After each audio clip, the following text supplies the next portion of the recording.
going to invite Temitope Olodo, the president of the African Security Forum in the UK, to speak about the evolving threat of diaspora radicalization in mainland Britain. More importantly, what we know and fail to acknowledge. Yes.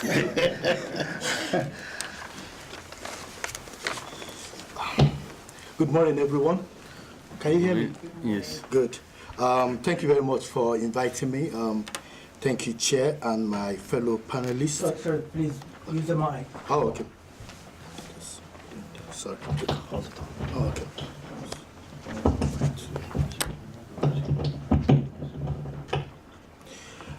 Okay, good. I'm more or less speaking about the evolving threat of diaspora radicalization in mainland Britain. What we know and what we fail to know. I try and be friendly with my colleagues who have seen that migration is good. Of course, migration is good. My parents came here in the late 50s, 60s, and they went back home. Some of their colleagues did not go back home. They stayed here. They've always believed in that saying, the old saying, when you're in Rome, you act like a Roman. And that was what they did. They did their work, they bought their houses, and when they grew a bit old and they can't, feel good with the cold, they returned back home to drink palm wine and play Ludo. However, the new generation is completely different. And I think it's important to understand the dynamics. The threat have always been there. It's the way we manage the threat that has differed. That's my personal belief. In the late 50s, 60s, our parents, the first generation, some of them went back home, after studying, to become freedom fighters or fight for independence in their respective countries, Sudan, Nigeria, Ghana, but they were not a threat to the country that they left as diasporans. And in fact, in some situations, the United Kingdom, United States sponsored them to actually carry out those activities, to get independence. So we know that. So the history is there, but they were not a direct threat to the United Kingdom. So why the sudden change? Why now? Since July 2012, when, or July 2005, 12 years ago, when, the London-born unfortunate killing, that led to about 52 people being killed and 700 people being injured. We've seen a complete shift in the way in which we look at the diasporans. I've got kids. If you speak to my 10-year-old now, the difference now is that when you speak to him and you say, where are you from? The first thing that comes out of his mind is that I'm Nigerian. I didn't tell him to say that, but he seems to serve as Nigerian first. Of course, he seems to serve as British, but I'm very proud that he calls himself Nigerian. Of course, we have another issue that we need to discuss, which is the rejections of the diasporans when you go back home. But the bottom line is, he can walk the streets of London, he can go to any workplace without having been intimidated. He will feel proud, he will have his head lifted up. Before I became who I am, wearing three-piece suits, when I came back to the UK, I did some very good jobs. Part of those jobs include cleaning, and I had to do that. Of course, I was a graduate of political science, from a good university, but I couldn't find a job. Because the first thing is, I remember going for a job, and I won't bore you.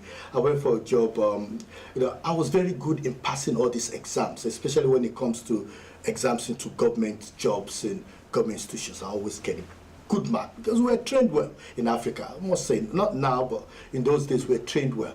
So I passed, and I went into this office, and there were these three people interviewing me, and they said, you know what, Mr. Olodo, you're very, very, very good. But you see, with this, your African accent, the community will not accept you.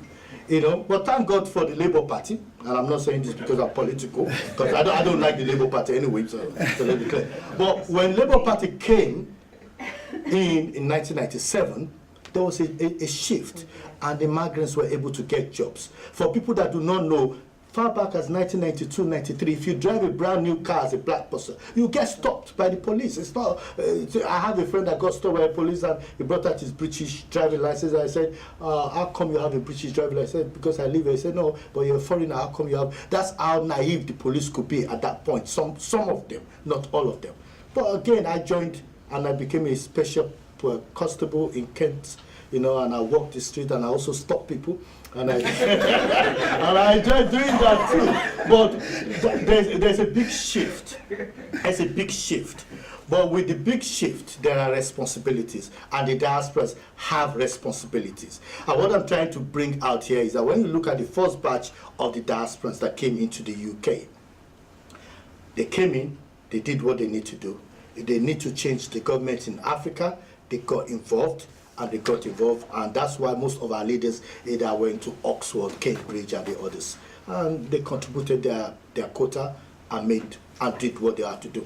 But the new generation now do not believe in that concept of when you are in Rome, you have to act like a Roman. Because they are Romans. And when you deny them their rights, they boil inside. They boil inside. They boil because they feel, why are you treating me differently? So, except my name is John Smith, I will not get that job interview. But if my name is Mohammed Abdul, straight away, there is something there, and that's the problem. So they are educated. Some of our kids are educated, but they can't get anywhere. And when you stop a white child, and I'm not being racist there, when you stop a white child with a little bit of weed in his pocket, you could take him to the police station, talk to him, and then let him go. But when it's a black boy, you slam the hammer on him. You put a caution on him. And once he has that caution, he can't get a job. So that's the problem. And when he can't get a job, he moves into a gang, into the family that loves him. So that is the evolving trait that we have. So when you look at diaspora radicalization, which is diasporas that have been radicalized, there are children of second and third generation that are getting radicalized. Why are they getting radicalized? They are concerned that you are destroying their home country, and this country that you call their own, you don't even acknowledge them in it. They have problems with identity because they don't know who they are. They are caught in between. When they go to Africa, they call them white people. Because even though they are black, they call them white because their behavior, their mentality is white. So they call them white. They can't even get a job there. In fact, they push them aside. And then when they come here, they don't even recognize them. So those are the kind of challenges. And we need to start having those debates. That we need to start looking at the psychology of how do we get our children to know who they are, believe in themselves, and stand up for what they are. Individually, we're excelling. Everyone in this room is an expert in their own field and being respected by their colleagues, both black, white, and Arabs. But collectively, we have no power. That is the challenge that we have. Until we go back to that collective power to be able to help the next generation. Even that collective power is important because otherwise we'll not be able to change the government back home. Because government back home, they are choking us as the diasporas. We have the biggest resources, we have the biggest intelligence, but they deal with us individually because they love it. Dealing with us individually means that they can't pick the professor here to come and become maybe the ambassador or something in that field. So those are the kind of challenges that we need to do. But I believe that during the question and answer session, I'll be able to answer your question more on issues of the evolving threat that we are facing. There is a threat, there's no doubt. Because when you look at, and this is my last 30 seconds, when you look at Germany, they allowed millions of migrants in, and 24,000 have been identified as people that have been radicalized. They are from that refugee group, but they mixed up with them, spoiling it. And as a former assistant director within UK Border Agency, I could tell you there's a big difference between undocumented migrants, illegal migrants, and all kinds, and I believe we'll be discussing that. Thank you very much for your time. Thank you very much.